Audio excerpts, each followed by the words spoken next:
Tensions between the ANC and the SACP have reached a boiling point as the ANC has moved to take action against its alliance partner for its decision to contest elections independently.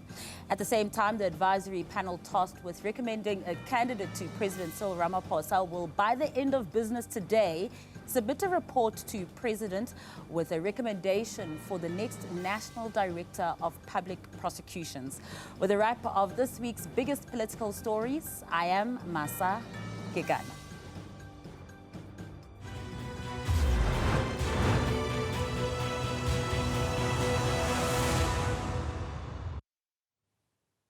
Following a four-day midterm review of the African National Congress, the party has doubled down on its stance against its alliance partner, the SACP, contesting elections. The issue took center stage at the ANC's National General Council in Boksburg this week, becoming a major point of friction. The SACP is now accusing ANC President Cyril Ramaphosa of overreaching after he announced on Thursday that SACP members must recuse themselves from ANC election meetings ahead of next year's local government polls.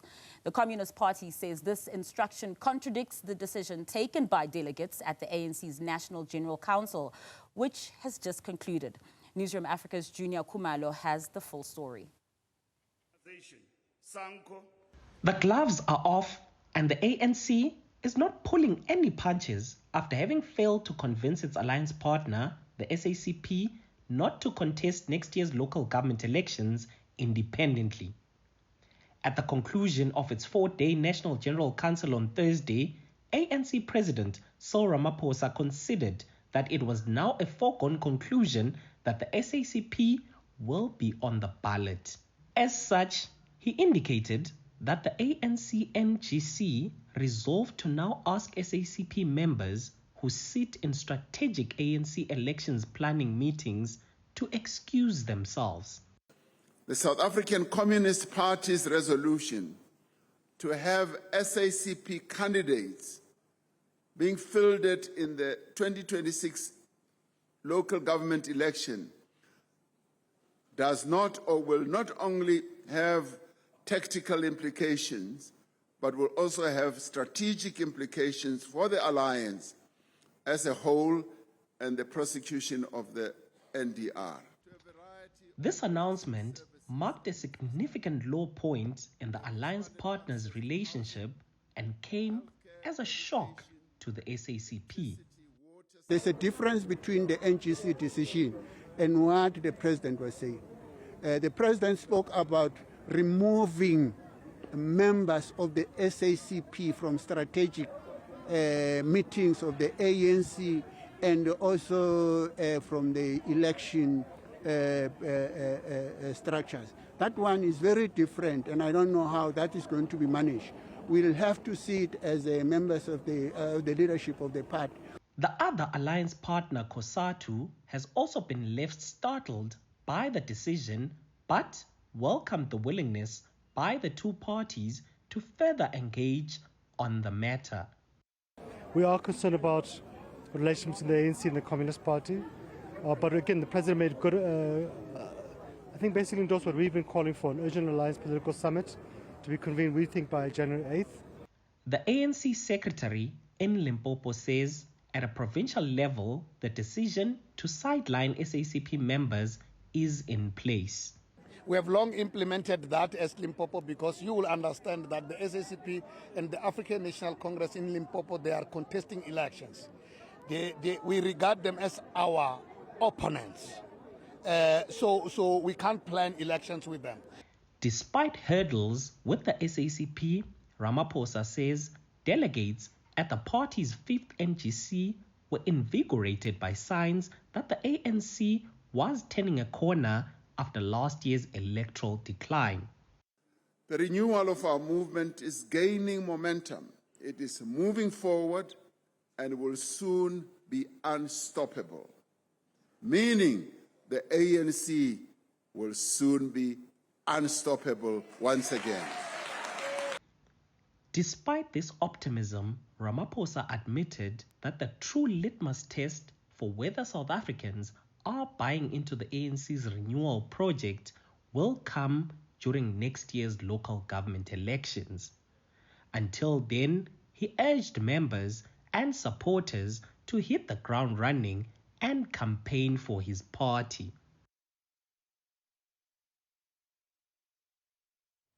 The ANC's 5th National General Council resolved that the party must develop a renewal charter to guide its ongoing efforts toward internal reform.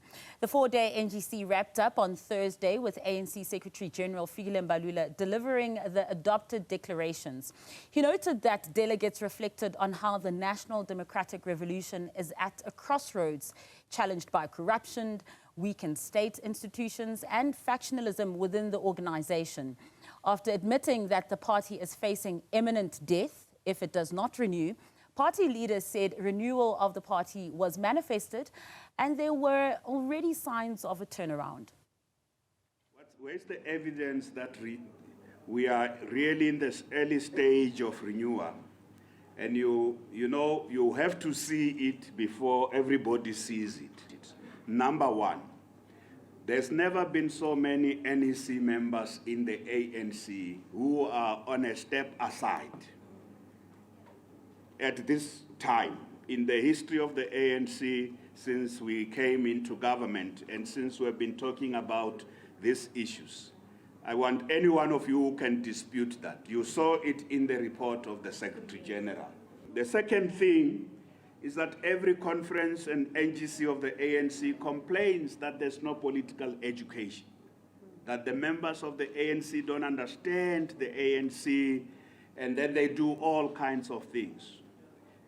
3 years into the term of office of this National Executive Committee, 125,000 members of the ANC, just in 12 months actually, it was precisely in 12 months, have gone through what is called foundation training about the ANC. There was also talk around succession and who should lead the party.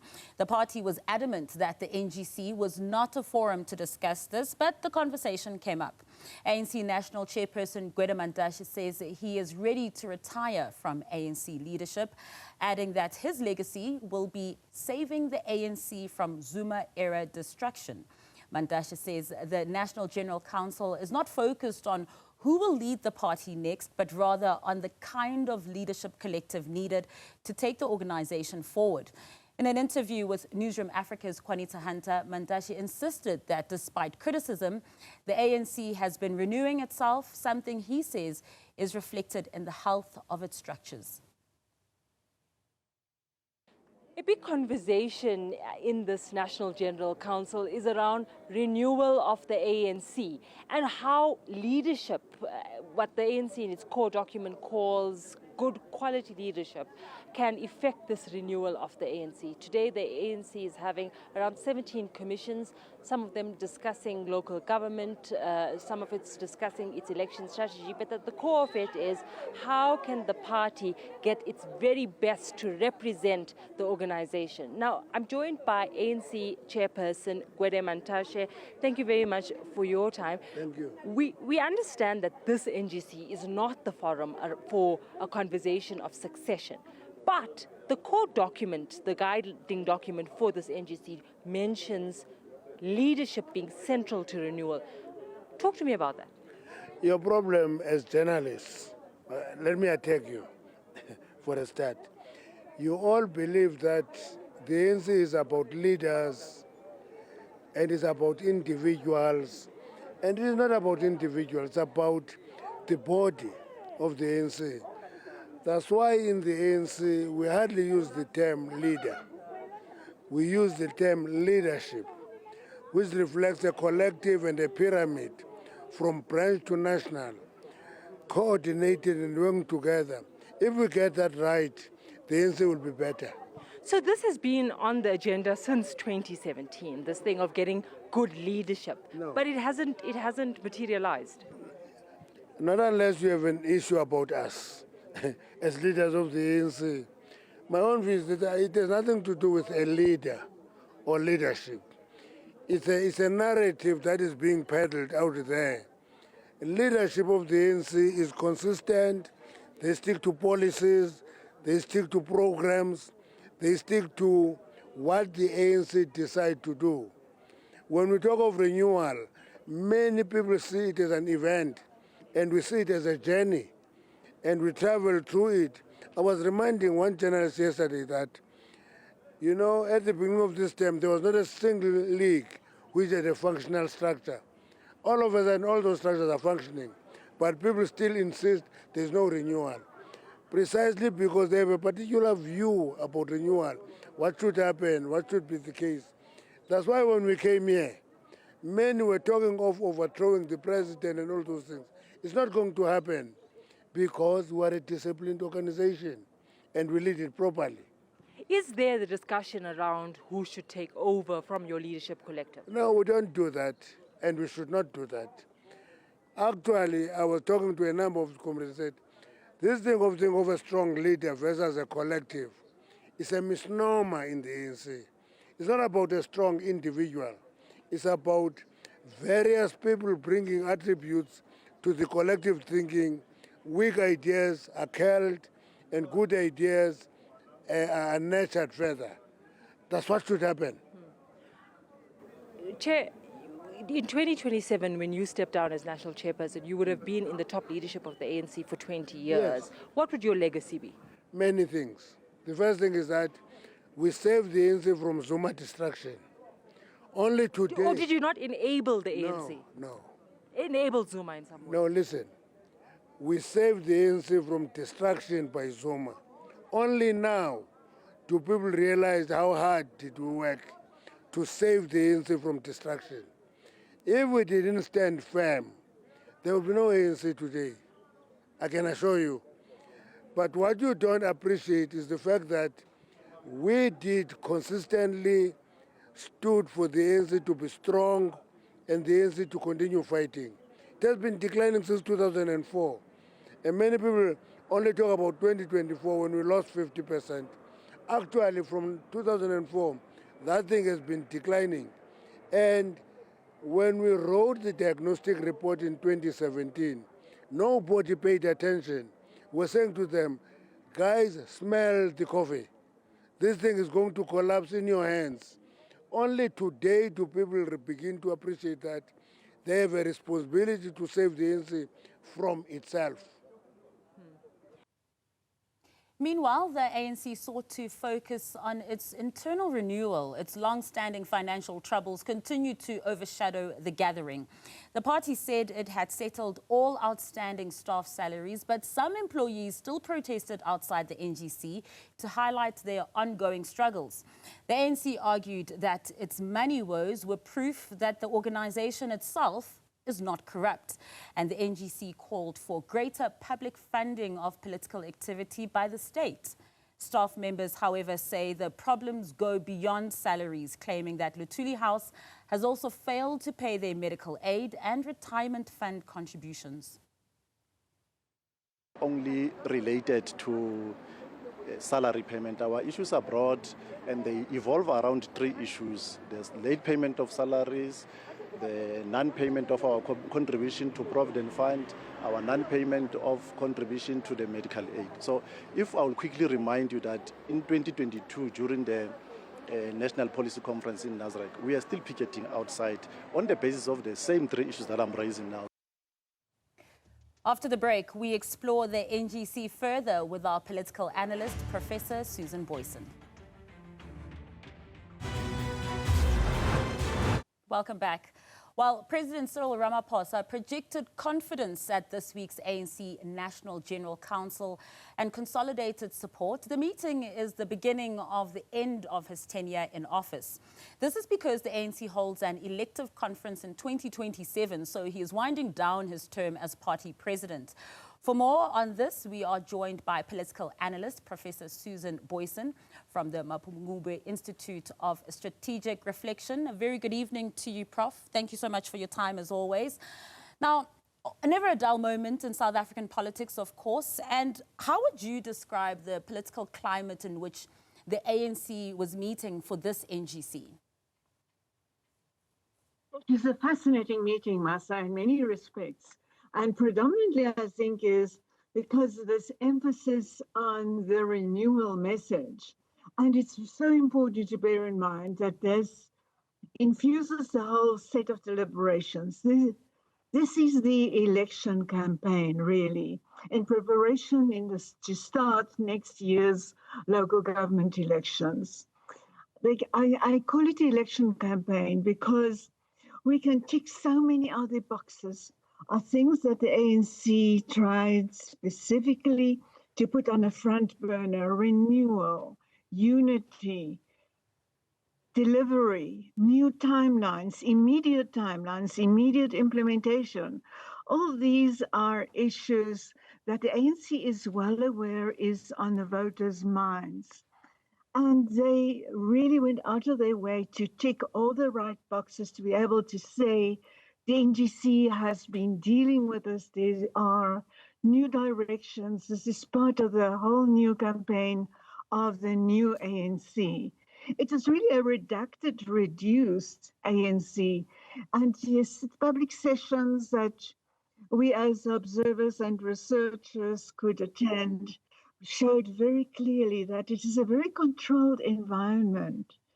The people clapped at the right times. They endorsed the right sentiments. They proposed and seconded the proposals at the right time. The delegates were so well behaved. It was truly as if they were very well controlled, that it was a very well rehearsed.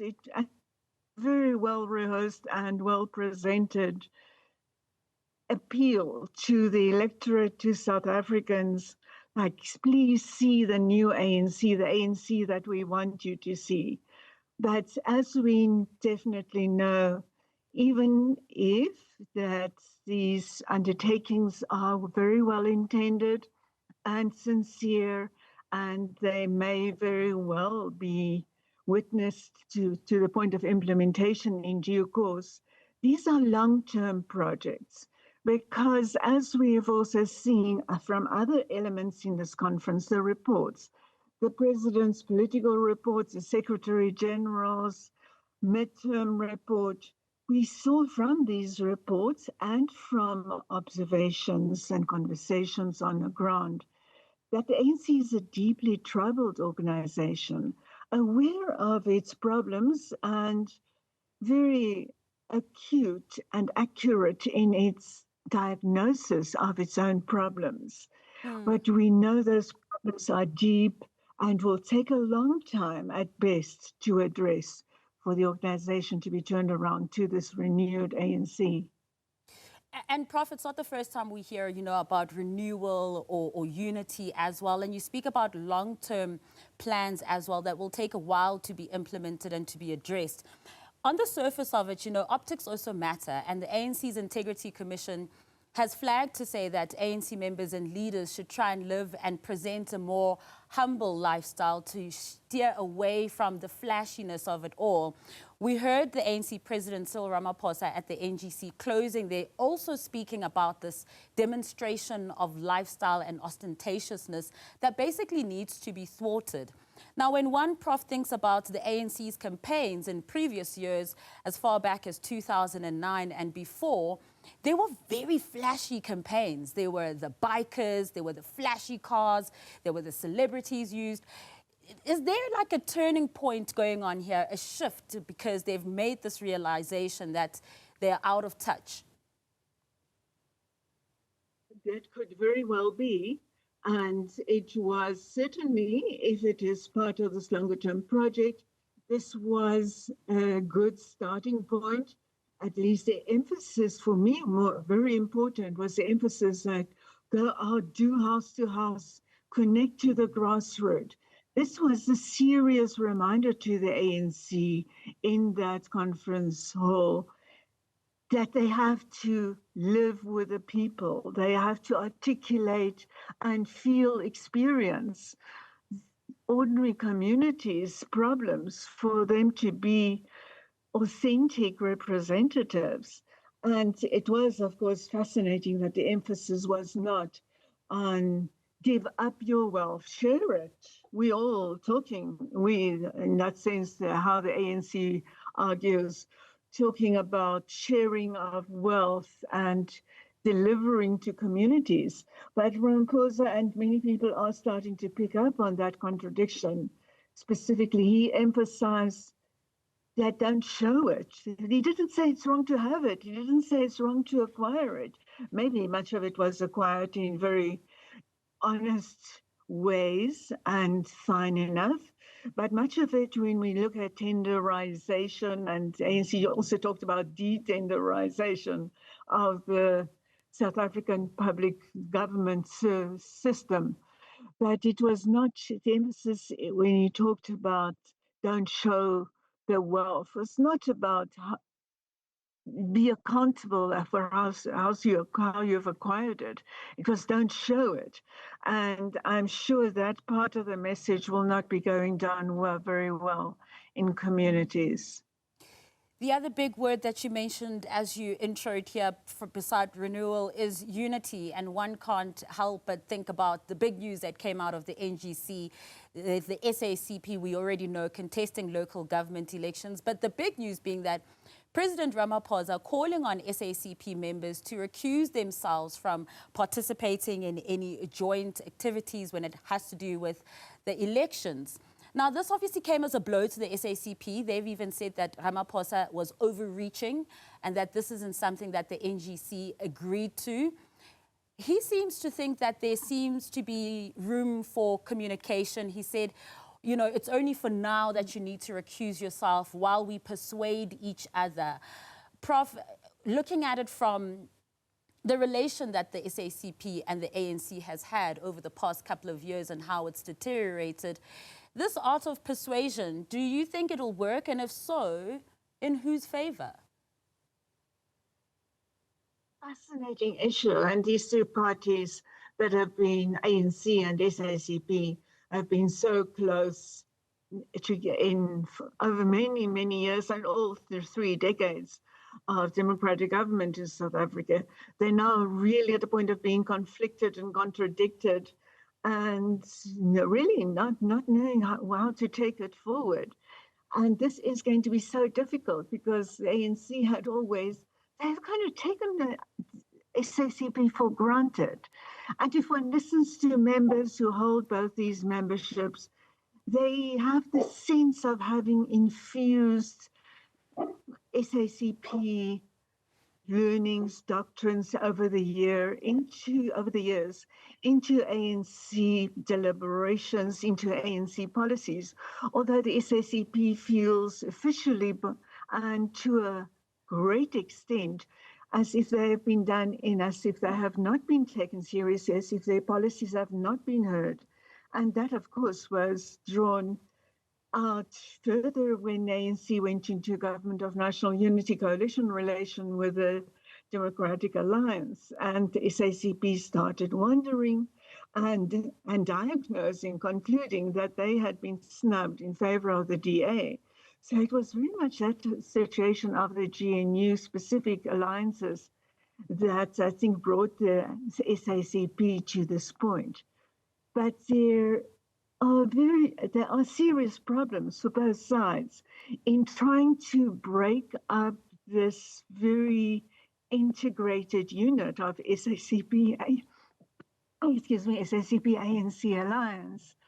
And because the two are so integrated, and it is definitely a setback for the ANC that the SACP is, again, it has done it on a few isolated occasions in the past, but again now being prepared to go into elections against the ANC, and the ANC knowing that maybe they will not lose many votes to the SACP in next year's election, but a big part of the local government electoral system is also proportional representation. 50% is proportional representation, and their votes that go to the SACP could very well make a big impact on the ANC support. So it has serious implications for the ANC, and SACP will have to work very, very hard to show in terms of seats won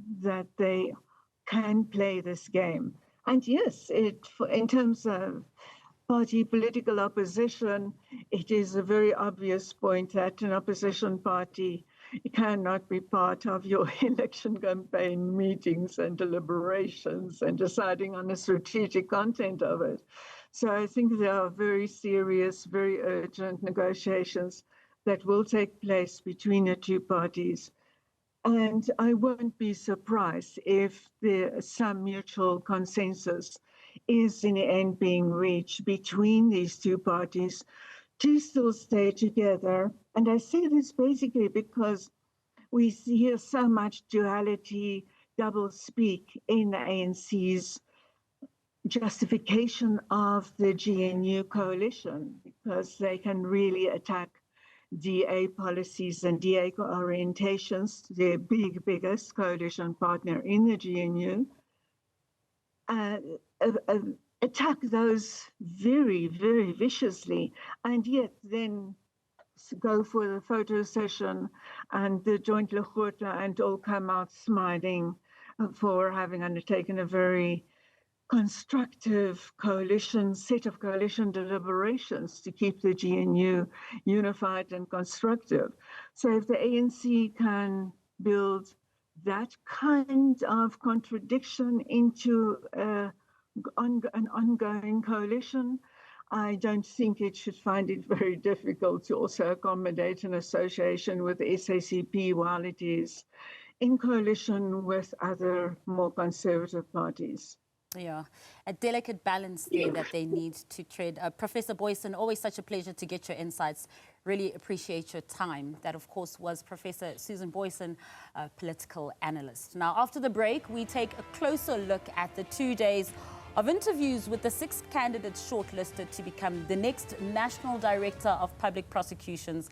The interviewing panel is chaired by Justice Minister Mamoloko Kubai and includes Chris Nissen from the Human Rights Commission, Advocate Ntabiseng Sepanya Mokhale from the Commission of Gender Equality, and Professor Somatota Fikeni from the Public Service Commission, as well as representatives from the Black Lawyers Association and the National Association of Democratic Lawyers. The panel conducted rigorous interviews, and at times the tensions were unmistakably high.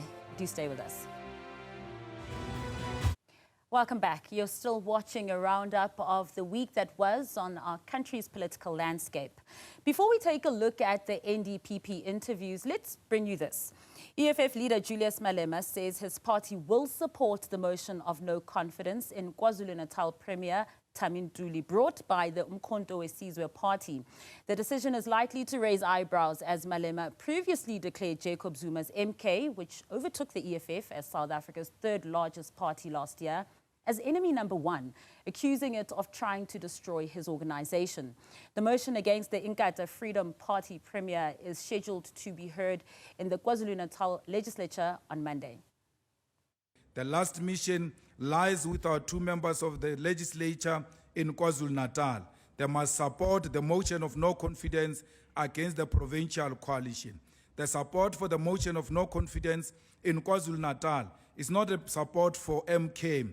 It's a support against the neoliberal forces that came together to form a government against the wishes of the people of KwaZulu-Natal. Whether we like it or not, the MKP got majority vote in KZN, and whether there is capacity in the MKP or not is none of our business. The people of KwaZulu-Natal love them the way they are.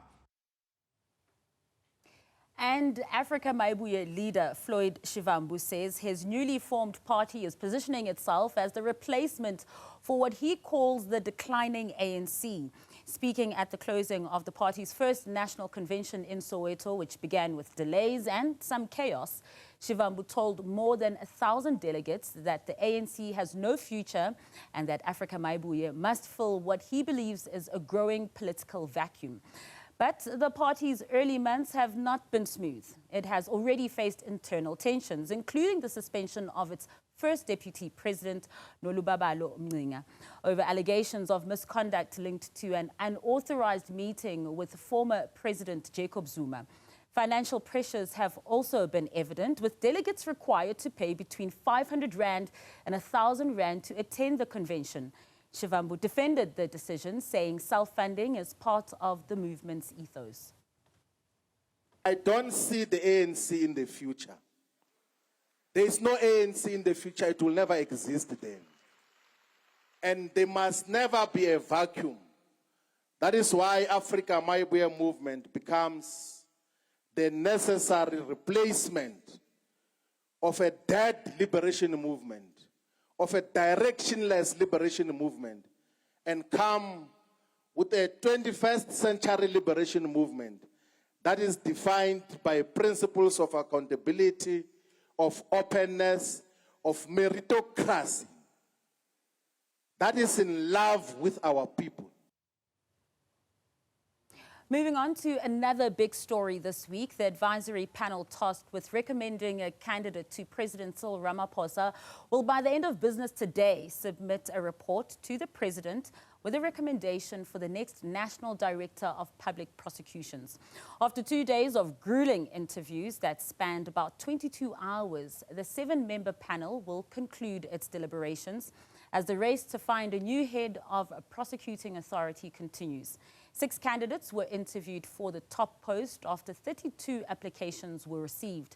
The incumbent, Advocate Shamila Batoyi, will retire in January after her appointment in 2019 as the first NDPP to complete a term. Newzroom Afrika's Zoleka Kodashe takes a look at some of the highlights from the interviews. This was an error of judgment. This was just one of the instances in which Advocate Andrea Johnson's defense could not contend with the assertions made by members of the advisory panel interviewing for the next National Director of Public Prosecutions. The panel zoomed in on the document she presented to bolster her case for the top job, but it may have done the opposite, with Johnson conceding that she paid little to no regard to the contents of her CV before submitting it. However, she defended to some extent placing suspended Ekurhuleni Department Head of Legal Kemi Bahari in the document. Bahari has been fingered in the Commission of Inquiry investigating allegations of criminal infiltration and political interference in the criminal justice system for protecting suspended EMPD official Julius Mkwanazi. The suspension happened after the nomination and CV submission, but I did tell him I have to remove him, and we also agreed that given the allegations that are made, given the fact that he is suspended, although we hadn't talked for months, we will not be able to talk at all till his issues are resolved. As the head of IDEC, I'll assume that your first instinct is vigilance and verification. Correct. And it does look like in some instances you allow for this profound blind spot. Johnson also served in a panel that interviewed candidates in a process that would see her husband emerge as the victor during her time at the Directorate of Special Operations, or more commonly known as the Scorpions. Johnson told the Parliamentary Ad Hoc Committee investigating the potential capture of the justice system that she recused herself only during her husband's interview, but participated in interviews for other candidates. This led to several of the 208 objections to her nomination, labelling her as unethical. When it relates to the conflict of interest, ethical leadership, I'll ask the panel and Minister to bear with me. I said, and I have to repeat, and I repeat only because I had nothing to hide. When the question was posed to me, I didn't flounder and fluster. I had the question, and I was able to respond and say as I did, because I have no different answer. Johnson also took a hammering about her membership to a union while occupying a senior management position. Didn't you get curious, having signed the form at one point, about the fact that there is this relationship that you have with this body that actually appears before you as a chairperson in a hearing, and you are a manager, senior manager in the space? Didn't it occur to you, at least for you to be a little curious? I do not want this to seem as though it's a glib answer. It isn't a glib answer. It didn't occur to me because I was just doing what was within the mandate and what was expected of me. I chaired the disciplinary, knowing that I had to be objective on all fronts. Johnson was also not spared from allegations that she may be compromised due to her husband's alleged involvement in factional battles within the SAPS. Johnson previously faced scrutiny over the arrest of crime intelligence head Dumisani Khumalo.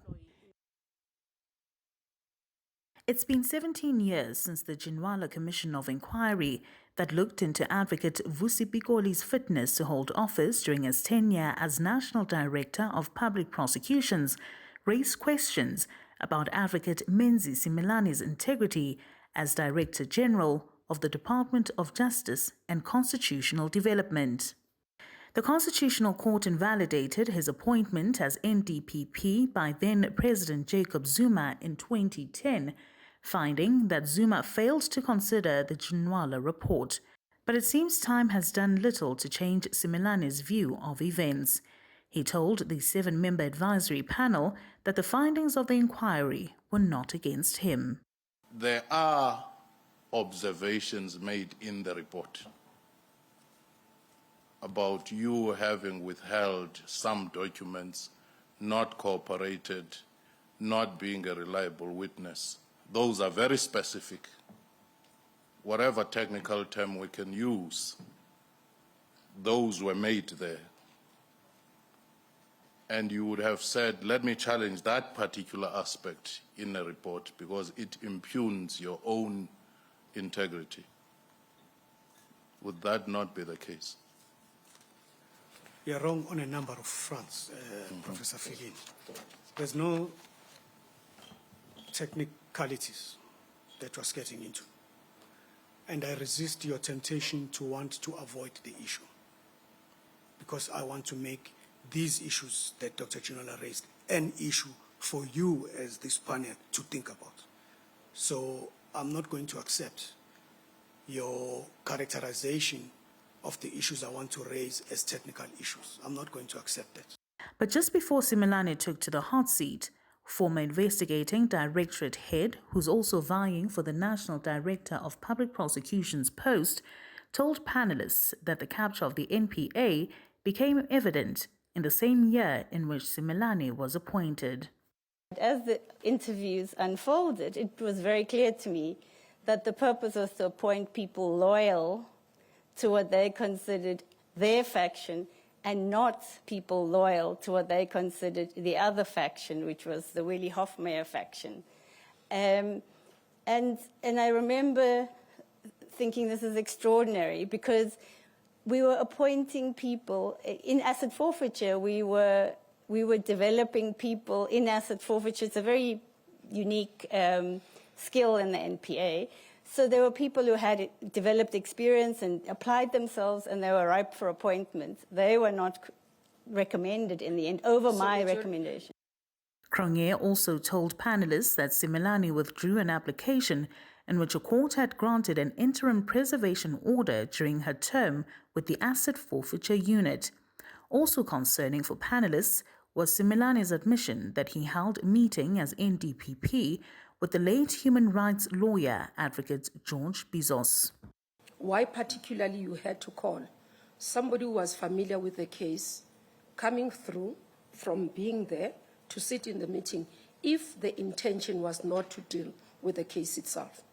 No, the gentleman is in the NDPP's office, but I'd asked him to go and speak to the prosecutor at the court about the particular matter to find out. No, but you are changing your versions.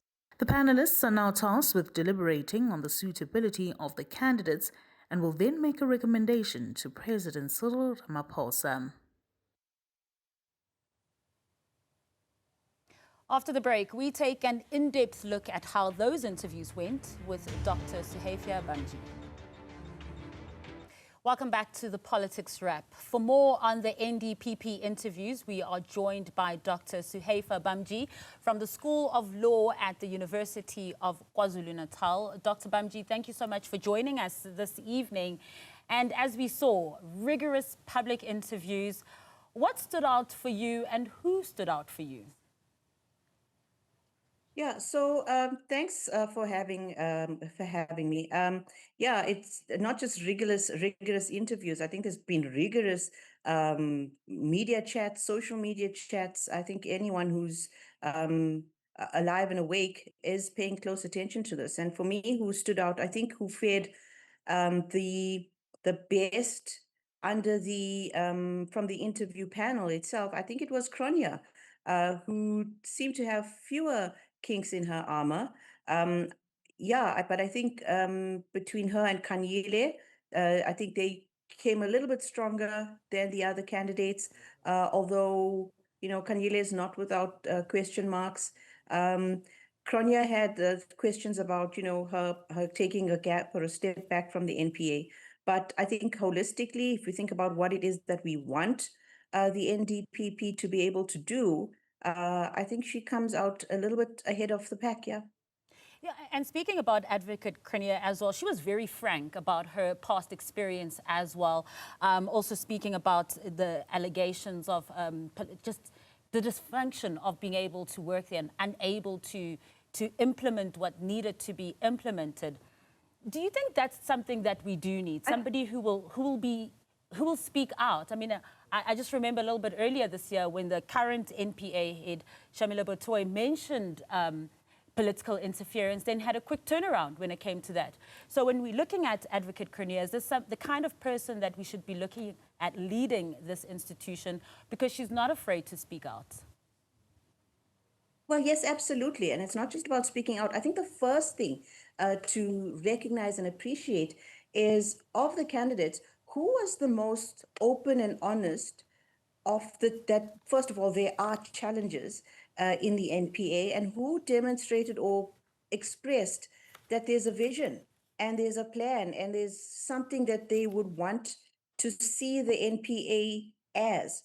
And I think it's very, very important, you know, for growth, for development, and also just if you're laying out the pathway of what it is you want to do, to be able to honestly just sit back and say, well, these are the challenges. These are the challenges. They are challenges. I don't think what we can have is a denialist, because if you've got someone who doesn't believe that there's problems, who doesn't acknowledge the problems, or says there's problems but can't identify what the problems are, then we're not going to have a national director with a plan, you know, and a vision that way of making it right.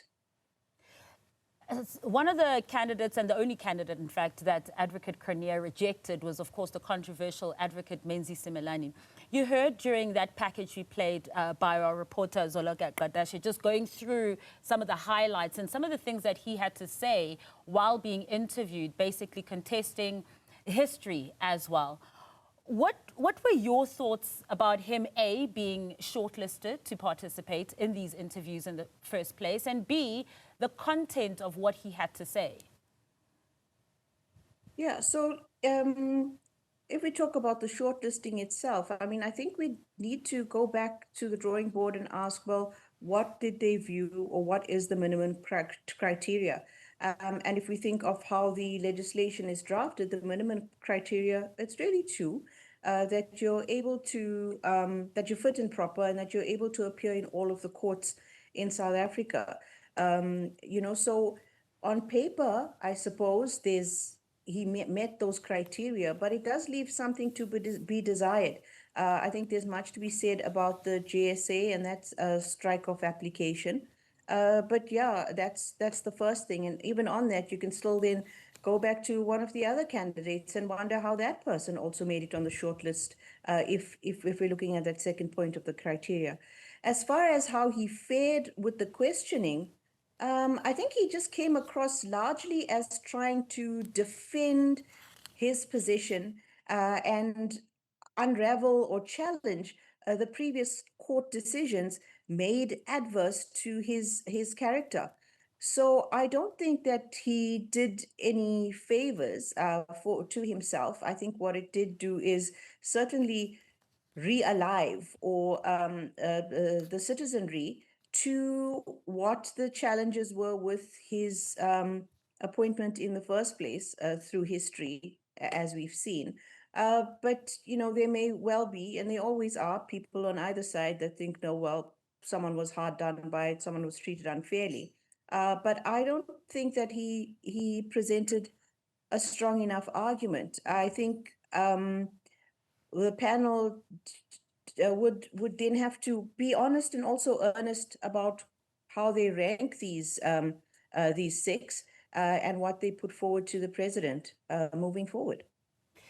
Someone else who didn't come out quite favorably was Advocate Andrea Johnson. I mean, they were also receiving over 200 objections to her nomination. Just looking at her role as well prior, were you surprised at all that she came out so unfavorably? Well, look, it's a challenging one, but what we have seen is that the panel were quite meticulous, and we must also thank the public for putting forward various of their objections to re-alive certain things, because some things do get forgotten in memory over time. But I think what has also counted against Johnson is that the various other controversies that are sort of playing out at the same time as her candidacy at the NDPP. So it's sort of a double whammy for her in that respect. But I think on both fronts, it's exposing something about character. And I think what we are looking for in the NDPP is someone of a strong character who can take ownership, who can take accountability, and build, grow, and fix. Speaking about strong character, one has to go back to Advocate Cronje, because a criticism that you've also touched on is her leaving before her tenure had ended. She gave rightfully reasons that made sense as to why she left. But taking a look at that, what does that say about stability? What does that say about her staying in that role till the end of the tenure as well? And can South Africans trust that there will be that kind of stability? Or once again, the dysfunction within the NPA will lead to her recusing herself.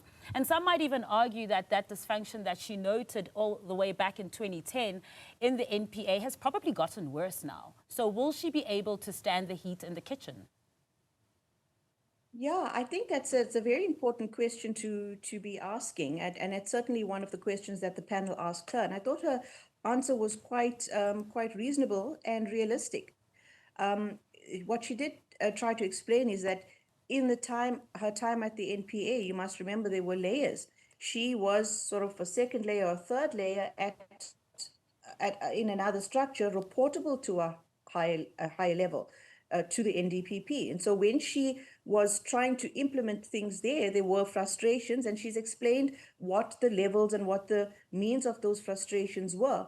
And what she tried to explain, and I think it did come across, is that as the NDPP, she'd be at that place so that her vision, the collective vision, the constitutional vision, the just vision for what translates down to all of these other agencies within and departments within the National Directorate of Public Prosecutions will come to fruition. So I felt that was quite a realistic response to that question. And I don't think many people would have a different vision or a different way of approaching that. So we must appreciate the reasons for her stepping out of that initial role in the ID, and then why she feels she's ready to come back. And I thought what was also quite important and convincing was when she said that even though I left the ID, I was still supporting the NPA through the work, through the similar work, whether directly, but through other organizations. So her what would we say, her vision, her desire to see the NPA grow stronger in a healthy way didn't stop just because she left the NPA at that time. Dr. Bamji, thank you so much for your insights. Really do appreciate your time as always. That was Dr. Suheifa Bamji from the School of Law at the University of KwaZulu-Natal. And that is how we close the week that was in our politics wrap. From me, Masa Kekana. I'll see you on the other side. Bye for now.